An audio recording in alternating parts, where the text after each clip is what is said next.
नमस्कार, capital TV Bihar देख रहे हैं आप। मैं हूं आपके साथ हर्ष भारद्वाज। बिहार में आरजेडी विधायक पर ऐसे आरोप लगे हैं जो कई सवाल खड़े करते हैं।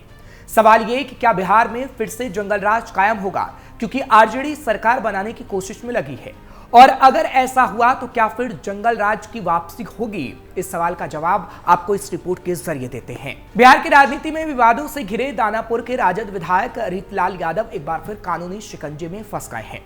पटना पुलिस की जांच में विधायक और उनके भाई पिंकू यादव के खिलाफ 100 से ज्यादा अवैध संपत्तियों का खुलासा हुआ है। इन संपत्तियों को पीएमएलए कानून के तहत जब्त करने की प्रक्रिया शुरू हो चुकी है। पुलिस ने प्रवर्तन निदेशालय यानी ईडी को विस्तृत रिपोर्ट भी भेज दी है। आरोप है कि उन्होंने अवैध तरीके से न केवल राज्य में बल्कि बिहार के बाहर भी संपत्ति अर्जित की है। इससे पहले भी उनके ठिकानों पर बड़ी छापेमारी हो चुकी है, जिसमें नकदी, चेक और दस्तावेज बरामद हुए थे।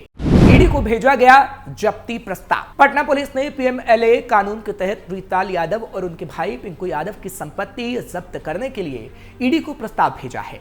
पुलिस जांच में 100 से ज्यादा फ्लैट, प्लॉट और अन्य संपत्तियों का पता चला है। एसएसपी कार्तिकेय शर्मा ने बताया कि पटना के 7 अपराधियों की संपत्ति जब्त करने की प्रक्रिया शुरू हो चुकी है, जिसमें रीतलाल यादव भी शामिल हैं। रंगदारी और क्राइम का लंबा इतिहास। रीतलाल यादव ने 17 अप्रैल 2025 को कोर्ट में आत्मसमर्पण किया था। उन पर बिल्डर से 50 लाख रुपए रंगदारी मांगने का आरोप है। इससे पहले 11 अप्रैल को एसटीएफ और बिहार पुलिस ने उनके 11 ठिकानों पर एक साथ छापेमारी की थी। पुलिस ने 500 से ज्यादा जवानों की तैनाती के साथ बड़ी कार्रवाई की थी, जिसमें 10,05,000 नगद, ब्लैक चेक, 14 डीड और कई संदिग्ध दस्तावेज जब्त किए गए थे। लंबे आपराधिक इतिहास से घिरे विधायक। दानापुर के कोथवा गांव निवासी रीतलाल यादव का नाम बिहार के कुख्यात नेताओं में शुमार है। रेलवे टेंडर से लेकर हत्या तक के कई गंभीर मामलों में उनका नाम शामिल है। बीजेपी नेता सत्यनारायण सिन्हा की हत्या और बख्तियारपुर में चलती ट्रेन में 2 ठेकेदारों की हत्या में भी उनका नाम चर्चित रहा है। छठघाट पर चन्नू सिंह की हत्या के बाद भी वो चर्चा में आए थे। लालू राज में था जंगल राज। 1990 में जब लालू यादव पहली बार बिहार के मुख्यमंत्री बने, तब उन्होंने खुद को सामाजिक न्याय का मसीहा बताया। पिछड़े वर्गों को सत्ता में हिस्सेदारी दिलाना उनका मिशन था, लेकिन जल्द ही उनके शासन पर भ्रष्टाचार, जातिवाद और बिगड़ती कानून व्यवस्था के आरोप लगने लगे। 1995 से 2005 के दशक में बिहार में अपराध, अपहरण, रंगदारी और माफिया राजनीति का बोलबाला हो गया। इस बीच पटना उच्च न्यायालय 5 अगस्त 1997 को एक याचिका पर सुनवाई कर रहा था। उस वक्त न्यायमूर्ति जस्टिस वीपी आनंद और जस्टिस धर्मपाल सिन्हा की बेंच के सामने सामाजिक कार्यकर्ता कृष्णा सहाय की याचिका पेश हुई थी, जिसमें उन्होंने बिहार के हालात का जिक्र किया था। उस वक्त पटना उच्च न्यायालय ने कहा था कि बिहार में सरकार नहीं है, यहाँ भ्रष्ट अफसर राज कर रहे हैं और बिहार में जंगल राज कायम हो गया है। दरअसल बिहार के लिए पहली बार जंगल राज शब्द का इस्तेमाल पटना उच्च न्यायालय ने किया था, जिसके बाद ये शब्द आम हो गया और लालू राबड़ी राज के लिए राजनीतिक चलन में आ गया। 2005 के विधानसभा चुनाव में नीतीश कुमार ने इसी शब्द को अपनाया, मुख्य चुनावी मुद्दा बनाया और कहा अब बिहार को जंगल राज से निकालकर सुशासन देना है।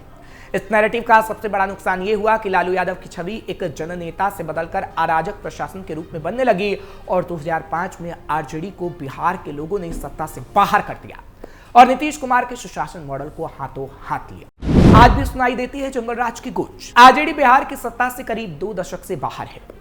पार्टी में लालू राबड़ी का दौर खत्म हो चुका है। पार्टी की कमान अब तेजस्वी के हाथों में है। इसके बावजूद सत्ता पक्ष उन्हें लगातार याद दिलाता है कि तुम उसी जंगल राज की पैदाइश हो। वहीं जनता की याददाश्त में जंगल राज एक डरावनी छवि बनी हुई है। अपराधियों के खुलेआम घूमने की, सरकारी ढांचे के ध्वस्त हो जाने की और आम लोगों के असुरक्षित महसूस करने की। ऐसे में आज भी जब बिहार में चुनाव आता है तो ये शब्द वापसी कर जाता है और लालू यादव की विरासत को कटघरे में खड़ा कर देता है। जंगल राज ने लालू यादव की छवि पर ऐसा दाग लगाया जो अब उनके बेटे की राजनीतिक छवि तक को नुकसान पहुंचा रहा है। फिलहाल एक बार फिर साबित हो गया है कि आरजेडी के विधायक आखिर किस तरह से उस जंगल राज को वापस लाना चाहते हैं, लेकिन शायद ही ऐसा संभव हो, क्योंकि अब बिहार की जनता समझ चुकी है कि उनके लिए क्या गलत है, क्या सही, और वो इस विधानसभा चुनाव में आरजेडी को नकारने का काम कर सकती है, ताकि जंगल राज की वापसी बिहार में ना हो पाए। आपको खबर कैसी लगी कमेंट सेक्शन में जरूर बताएं। खबर को लाइक शेयर करें, कैपिटल टीवी को सब्सक्राइब करना मत भूलिए।